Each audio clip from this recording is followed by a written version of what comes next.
Have you seen this before? कभी देखा है क्या?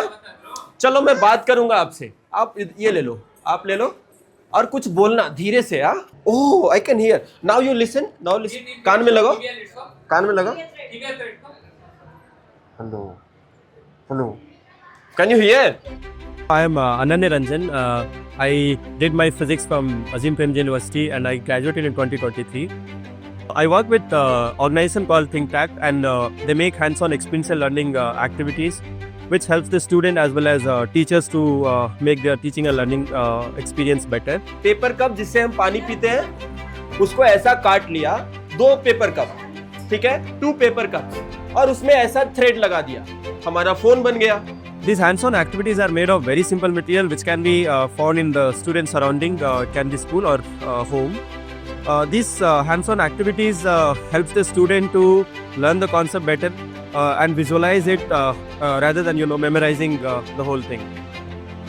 These activities helps the teacher to make their classroom more engaging and interesting as it involves the student making the activity and learning by themselves.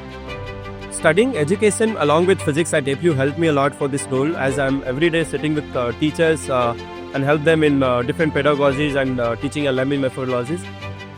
I studied till 5th grade in a government school and there was a lot of things that was not right when I was studying. While working, I can see that when I'm able to do certain things for the students, I feel that joy, and I believe that I wish I had those resources when I was growing up back then, and I had these kind of activities and way to learn different new things.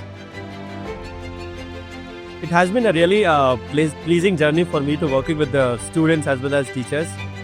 Whenever I hear from the teachers that they have been utilizing the pedagogy that was delivered to them during the training or during the workshop, and they come and say that students are really enjoying and it has changed my teaching and learning methodologies, and they can see the impact of their work in the classroom as students are more engaged as well as they are getting more out of the classroom.